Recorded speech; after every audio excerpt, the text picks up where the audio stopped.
Hey everyone, welcome to another Lettuce Garden scripting tutorial. In this video, we're going to go over how to make your own custom admin system for your game. And so let me just demonstrate what we're going to do. We have a kick, ban, and teleport command. So I'll demonstrate the kick command so that you get the gist of how it works. So we can come up into our chat, click slash, type in kick, and then I can type in a user, and it kicks them from the game. So we're going to go over this for the kick, teleport, and ban commands. So before we get started, let's just take a moment to talk about what we actually want to create in this video. So if I come up to the play button here and run a quick test, and we can talk about how admin command systems typically work. So if I open up my chat, typically with admin commands, you have some form of prefix before the command. So usually it's colon, kick, and you say kick cap to kick Captain Lettuce from the game. Sometimes it's an exclamation mark, kick cap. I think we can take this one step further using some new Roblox features. So if we open up our text here and we type in slash, we see that we actually get a whole bunch of auto completion stuff here. And we can take advantage of this with our system. So we can make our custom commands show up here. So let's look at how we can do that real quick. So in our text chat service on the left-hand side of our screen, let's first create a new folder so we can keep all of our commands in the same place. Let's name this folder admin commands. And within this folder, we're going to create a new text chat command. Text chat command. And we can name this whatever we want. The name doesn't matter. Let's name this kick. And the primary alias and the secondary alias, these are the two things that are important for us. Well, mainly just the primary alias. So for primary alias, we want to set this to be kick with a lowercase k. And if you want people to be able to access your commands via a second word as well, you can add the secondary alias. But for us, we're just going to use the primary alias in this video. And we can copy and paste this a few times. And let's name this ban, change the primary to ban. And in the other one, we can name it teleport and change the primary to teleport. And if we test this out now in our game, when I click the slash button and then type in kick,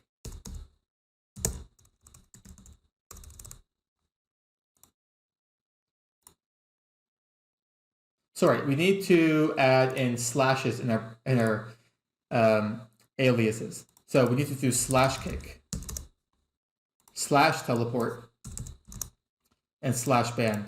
So the Roblox text chat system supports, I call them invisible commands. So these commands would still register in our scripts. However, if we want them to pop up, we need to add in that slash first. So now that we've added the slashes, when we go to type in the chat, everything will show up. So slash kick, for example, we get our pop-up, slash teleport, and slash ban. Now, if we're making an admin system that has like 300 commands, we don't want to have to make these commands ourselves every time, right? We want a script to do it for us. So let's look into how we can do that. So let's remove the testing ones that we've added and leave the folder admin commands, but just remove everything within. And we're going to set up a few scripts here. So in server script service, let's make a new folder. And let's name this admin system. Let's add in a new script. Call this admin server. And in replicated storage, we're going to create a new module called admin settings. Now in admin settings, this is where we're going to store our commands and all the permissions and stuff for the commands. So let's make a new variable here called commands. Now it's going to be a table, and here's where we can add our commands. So it's important that we can lock commands behind access levels, right? So if you're a moderator, we only want you to have access to moderator commands. If you're an admin, you can have access to admin commands and moderator commands. And if you're the owner of the game, for example, you want to be able to access all the games. So these access levels are a very important part of admin systems. So let's make sure we consider that as we go through this. So let's add in our first command. So say kick, and we want this command to be, admins can use this command. And our second command, teleport, maybe we only want moderators to be able to use this command. And for the ban, we only want owners to be able to ban people. And now these permissions and whatever, you can change to whatever you want. This is just what we're going to use for this test. Also, make sure that, I made a typo here, make sure everything is lowercase in the commands. This is very important for our system to function properly. So make sure everything is lowercase. And above our commands, let's add in a few extra lines. And we're going to add in the access levels here. So local access levels. And then we're going to add in moderator, admin, and owner. And we're going to add in numbers as the key to our table. So the most basic level, the first one, we're going to give it a name, moderator. And then the people that can access this access level, they might be able to, we might want to give the system a list of user IDs, but we also want to be able to give it to groups. So, so we'll add an empty table in here for groups and an empty table in for user IDs. Let's copy and paste this a few times and change it to 2 and 3 and admin and owner. So the way we've laid this out, owner is a level 3, and level 3s will be able to access level 2 and 1. Level 2 is admin, they can access level 2 and 1, and level 1 can only access level 1 commands. So now that we've set up our access levels and our testing commands, this is a module, so we have to return something. So let's return, we're going to return an array, or sorry, a dictionary in this case, commands equals commands. And the reason why this is a dictionary will become more obvious in a few minutes when we do a little bit more manipulation in this module itself. But for our testing purposes right now, we just want to populate our text chat with these commands automatically. So let's go back to our admin server script. And first, let's import our admin commands. So local admin commands equals require replicated storage dot admin commands. Now we have to get our replicated storage service. Replicated storage equals game get service replicated storage. And so if we take a look here in our commands, we are returning the commands variable as the commands key. And so we get the command name and access level. So in our loop here, we can say command name and admin commands dot commands do. And I made a small typo here. This should be replicated storage dot admin settings. Sorry.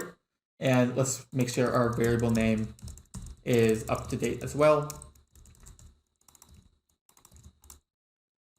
All right, and so the typical way you see these for loops, right? We have, usually you see something like this, where you just want the value. However, in this case, we are actually interested in the command name, and we don't really care about the access level. So we can just do for command name and admin settings.commands and ignore the access level. And so what we want to do is want to create a new text chat command. Instance.new text chat command. So text chat command dot name equals command name. Text chat command dot primary alias equals, remember we just start everything with a slash. So we're going to start with a slash and do two periods for string concatenation and pass in the command name. So this will give us the slash command name that we had earlier. And then we just want to make sure that we parent this to the right spot. So parent equals text chat service dot admin commands. And we have to import our text chat service now. So local text chat service equals game get service text chat service. So let's test this out. So really in this test, everything should look pretty much the same. All we did was we now generated our commands via code. So if I do /kick, it shows up, /ban shows up, and /teleport, it also shows up. So now we run into issue number 1, where these commands now show up for everybody in the game, where we only want these commands to show up if the player actually has access to the commands. Like we don't want commands showing up to people who don't have the access. It's just a bad user experience. So what we want to do is we're going to create a new local script in starter player scripts. And we're going to name this admin client. And what we're going to do in this script is every time a new command is added to our admin commands folder, we're going to make sure that the player actually has access to use that command. So yeah, so let's detect when things are actually added to that folder. So let's import text chat service. Service equals game get service text chat service. And then we can do, let's make a variable for our admin commands folder. So local admin commands folder equals text chat service.admin commands.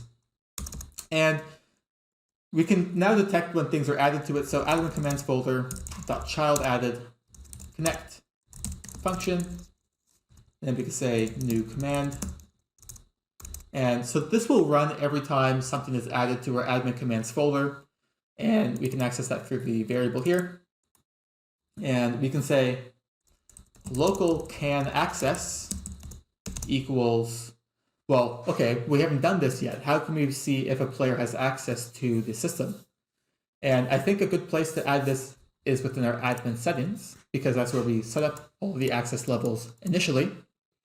And we also want this to be available for us on the server and client. So we want on the client to see if we should show the command or not, and on the server so that we can detect if, there's somebody doing some exploiting or something, add in some security to make sure the player can actually access certain commands. So let's create a new function below our commands called local function can player access command. And let's pass in the first parameter will be the admin that's trying to do the command, and then we have the command name as the second option or second parameter. So first, let's get the access level associated with this command. So local command access level equals commands command name with square brackets. So we're indexing this dictionary with the command name to get the access level. And in order to compare this to our access level array up here, we need to kind of convert this this word into a number, right? So if you're an owner, that's like access level 3 that we have up here, right? And access level 3 can access level 2 and 1. So we need to be able to convert this owners into a 3, for example. So let's make a new comment here. Get command access info. And we can make a new variable, local command access number. And so we're going to have to loop through all of our access levels. So local access level and access info and access levels do. So this is now looping through this array here. We're getting the access level and the access info.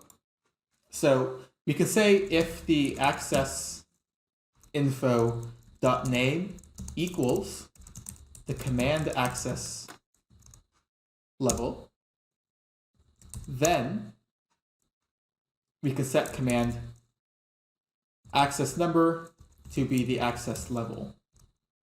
And we can break this loop. So it checks through all of our entries and access levels. When it finds one that has the same name as our command, then it will give us that number, and we can save that number in this variable. And then here, we want to see if the player can access that command. So we can say, we're going to go through our access levels again. So access level, access info. In access levels, that's a typo.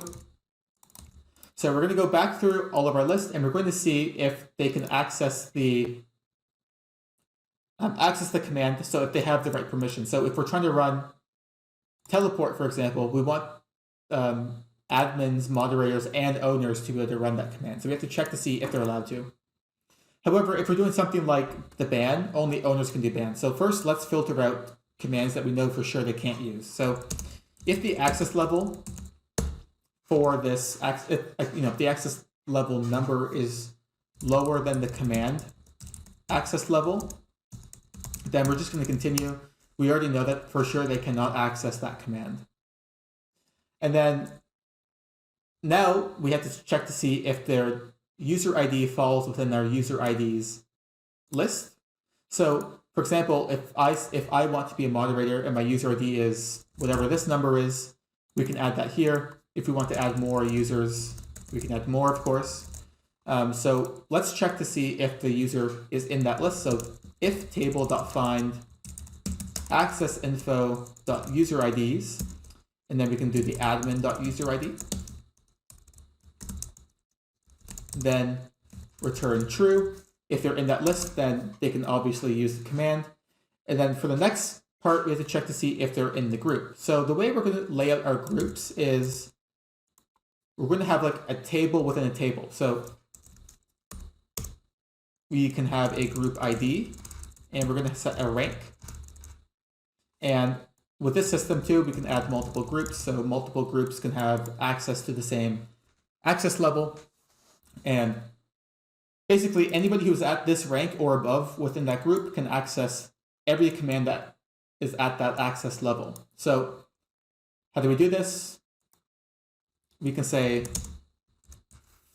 for group info in access level dot groups do, and we can get the group ID. So group ID is group info dot group ID, and their rank is the group info dot rank. And because we're going to have to do an API call here, we want to wrap it in a P call. So local success player rank equals P call function. And then we're going to return admin get rank and group ID. And so what P call does is if Roblox has an outage or something and the APIs aren't working, because we've wrapped this in a P call, it's not going to break our game. So this first variable here, success, tells us if the request actually went through. So if the request went through, then we know that we have the player rank. So if the success went through, if the request went through, success will be true. So if success and the player rank is bigger or equals to the rank that we need for the command, then we can also return true. So if they're rank 250 and we set the permission to be like, rank 150, then obviously 250 is bigger than 150, so they can access the command. And if none of these pass, we just want to return false. So let's clean this up a bit. We don't need all of that information right now. Now leave this here just for you guys to kind of take reference to, and I'll put it in all of these as well, just so you guys can kind of visualize what this would look like. But in our current state right now, we can't access any command. So if we come back here to our admin client, now we want to import our admin settings. So admin settings equals replicated storage dot admin settings. And we have to import replicated storage here. So local replicated storage equals game get service replicated storage. And now on our admin settings folder, we can do admin settings. Oh, actually, let's go back to our admin settings. We forgot to do one thing. We need to export this in our module. So we can just add another key here. Player can access command equals can player access command without the parentheses. So now when we access our module.canPlayer access command, it returns that function. So we can come back here, can player access command. We have to pass in players.localPlayer and the command name. So new command.name.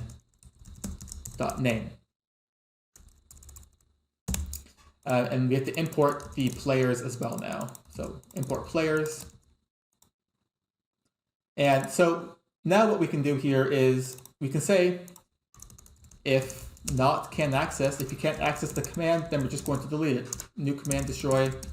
And this will prevent players from being able to see the command pop up in the autocomplete.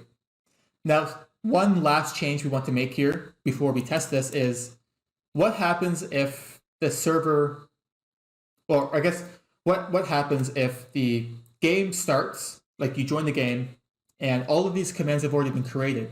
So right now we're only listening for when a new command is added, but if all the commands already exist when we join the game, because if it's an old server, the server would have created the commands before we would have joined. So we need to also loop through everything within the commands folder and go through all the old entries as well as detect any new ones.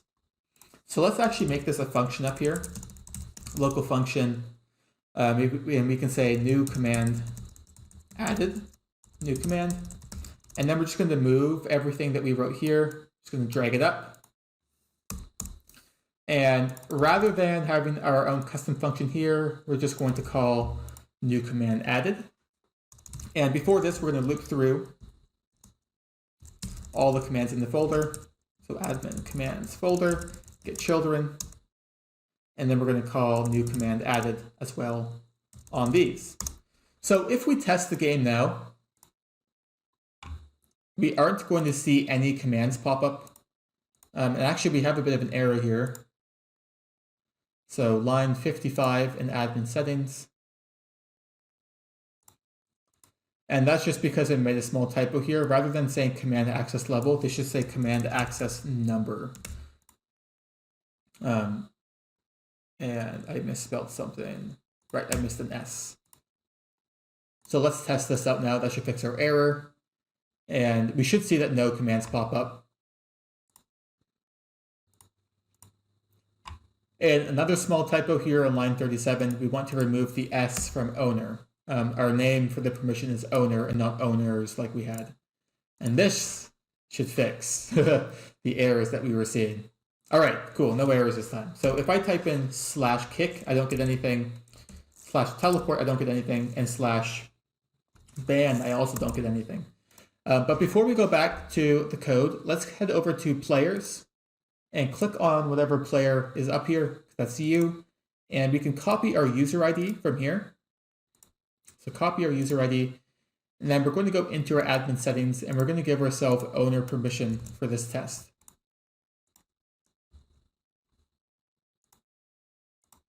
And so now if we go back to the game, we should have all the permissions an owner would have. So /kick exists, /teleport is there, and /ban is also there. All right, so our commands are working.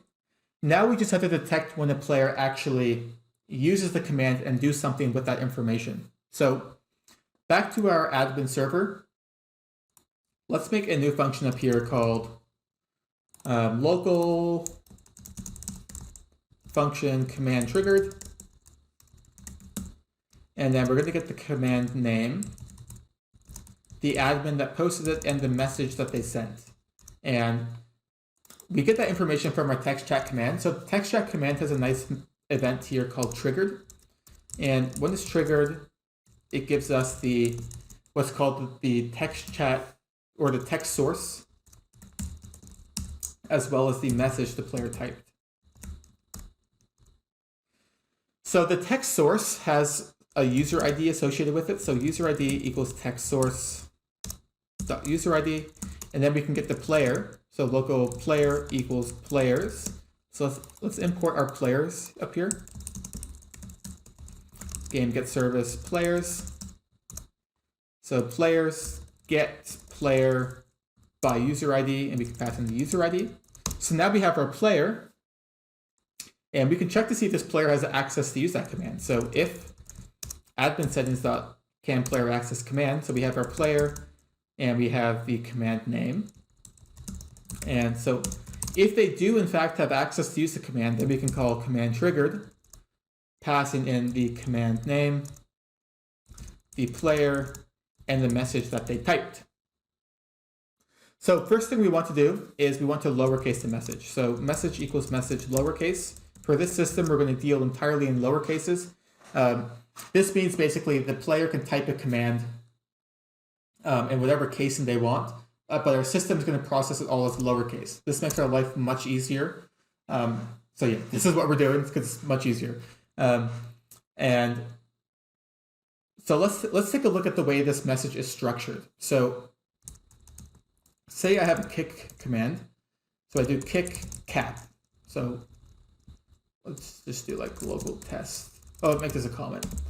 So kick cap. So we have two kind of like groups in our message. So we have the kick command, and well, in this case, it'd be a slash, sorry. So we'd have the kick command and the player we're trying to kick.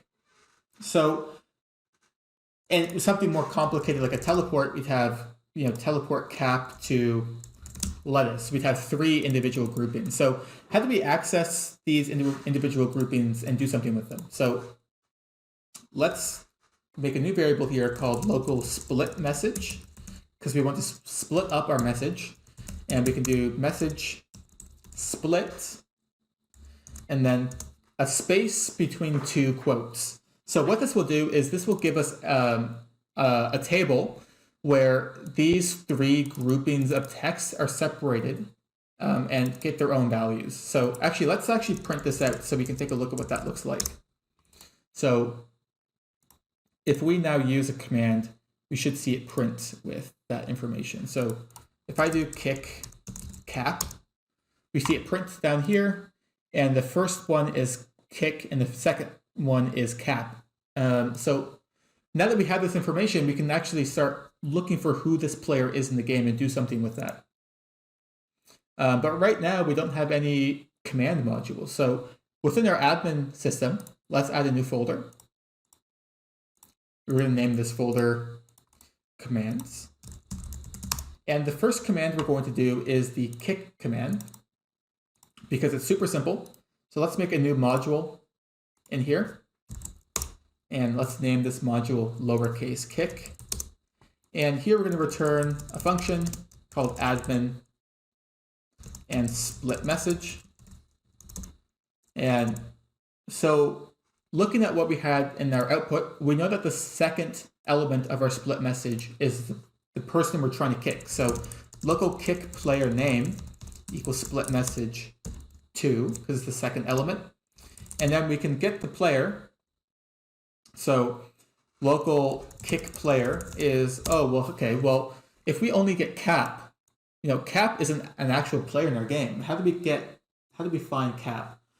So what we're going to do is we're going to create actually an additional module within our admin systems folder.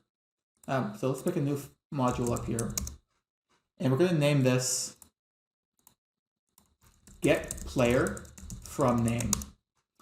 And what this will do is it will give us a nice easy way to detect players from like our segments of messages that we have. So let's return a function, and we want to get the admin that's making this request and also the name fragment. So let's take a look at our teleport command. I think it's really nice to have a command where you can teleport yourself. So I wouldn't be able to say like / teleport me to somebody else. So me to cap, teleport myself to cap. So right away we can say if the name fragment is me, then just return the admin. You're talking about yourself if you type in me. Otherwise, let's get a list of all players in the game, local all players, players get players, and let's import the players up here.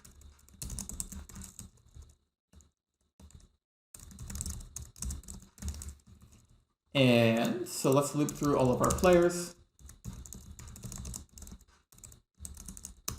And let's get the player name. So player name is player.name.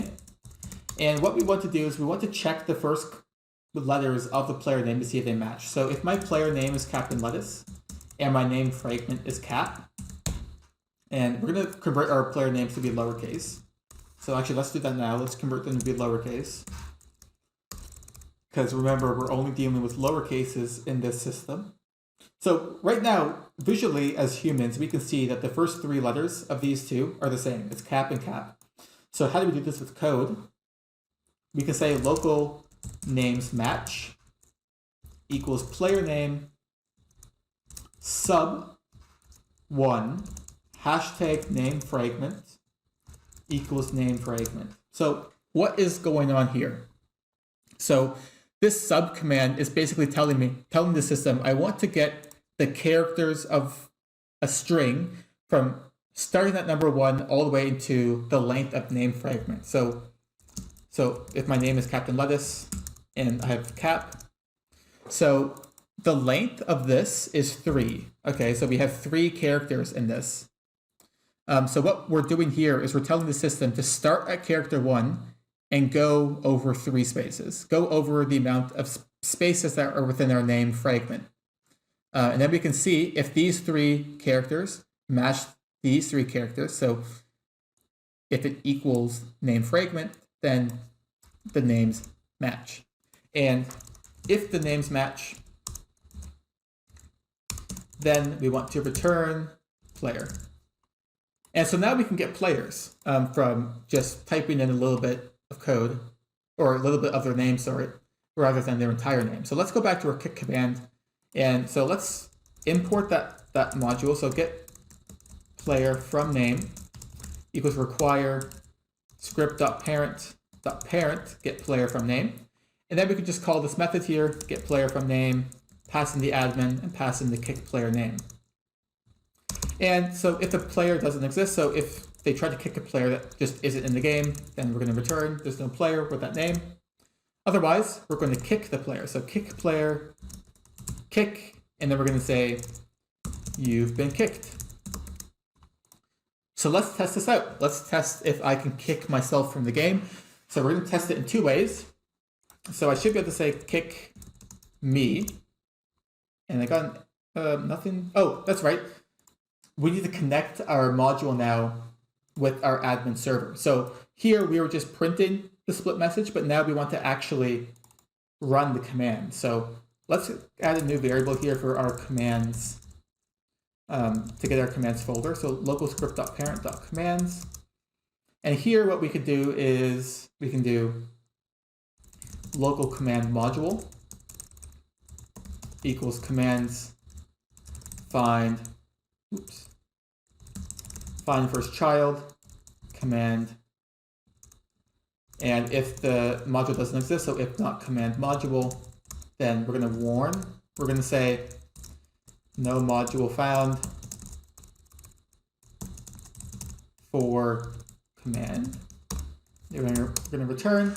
Otherwise, we're just going to keep going. We're going to require that module, command module, and then we're going to do another set of parentheses to run the function. We're going to pass in the admin and the split message.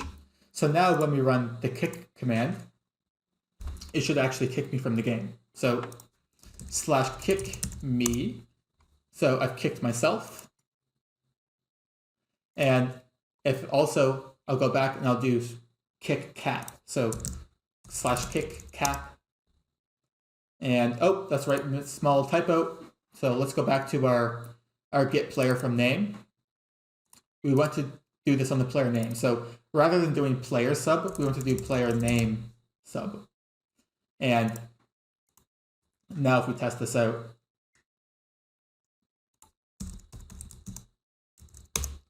There we go. Now it works.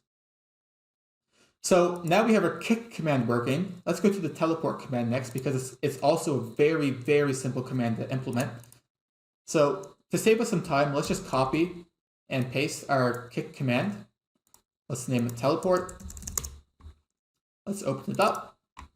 And so in this one, we have a player 1 and player 2. So let's actually just, remove that for now. We can say player 1 name is split message 2.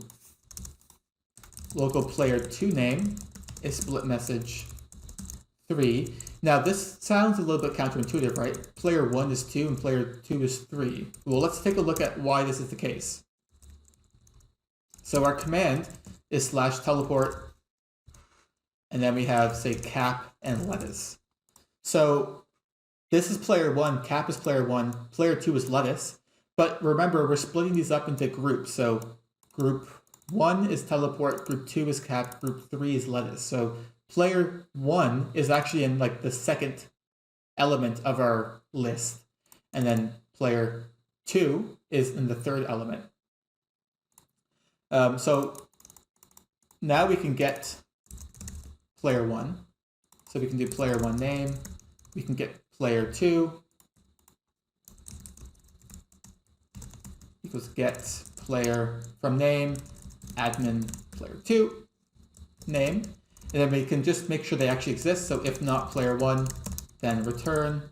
But also if the player 2 doesn't exist, we also return. So if not player 2, then return. And if both players exist, then we want to get their characters. So local player 1 character equals player 1 dot character. Local player 2 character equals player 2 dot character. And if the characters don't exist, also just return. If not player 1 character, then return.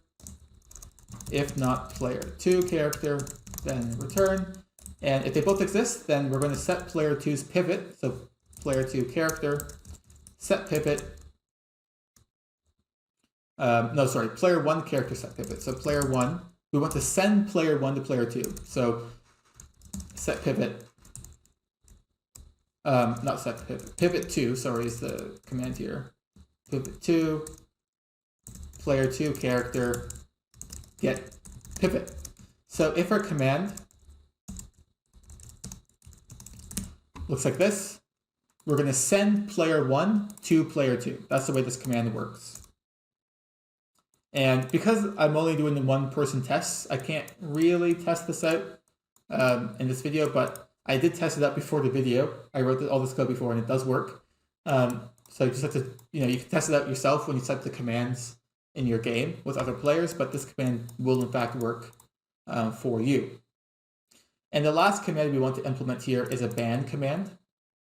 So once again, let's copy and paste our kick, and let's rename it to be ban. And the ban command is slightly more complex because we have to use some data stores. So here, rather than saying kick player name, let's name it ban player name and ban player. Let's rename our variables. And so if this function gets called, we want to set something in our data store that will detect when the player joins the game, and we can make sure they can't rejoin the game, right? So first, we have to import our data store service. So local data store service equals game get service data store service. And let me just make this a capital S to keep it consistent.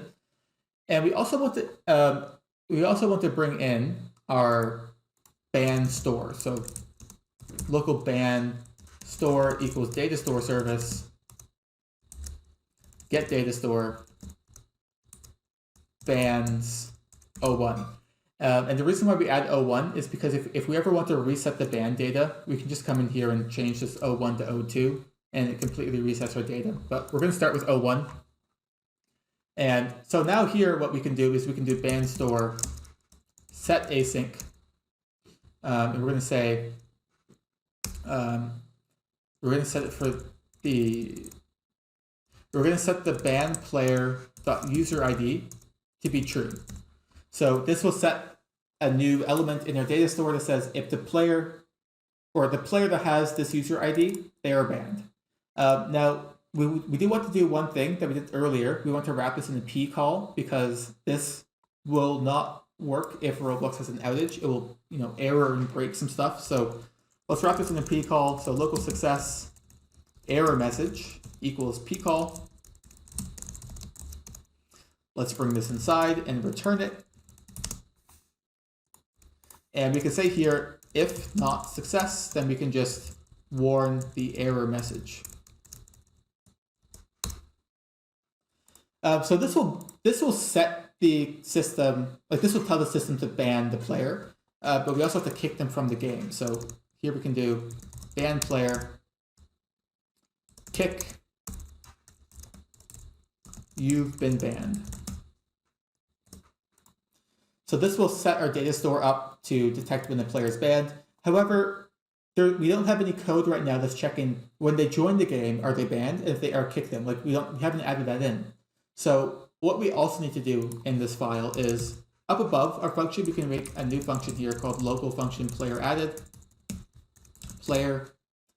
And here we can get the is banned value. So once again, wrap in a P call, local success is banned equals P call function, return ban store, get async player.userid, and then we can say here, if not success, then we can warn the error. So in this case, if it does error, is banned would be the error message. So we can just print that out here. So unfortunately, with this system, if Roblox servers are down, there's no way for us to verify if the person's banned. So we just kind of have to assume most people wouldn't be banned, right? So if the data stores are down for whatever reason, we're just going to assume they're not banned. It will pick up next time they join the game if the services are back up. But if the services are down, we're just going to let them in. Nothing we can really do about that. And then we can say here, if they are banned, then we want to kick them. So kick, you are banned. And then we want to make sure that this function is getting called. So we can do players dot player added, connect player added, and let's bring in our players up here.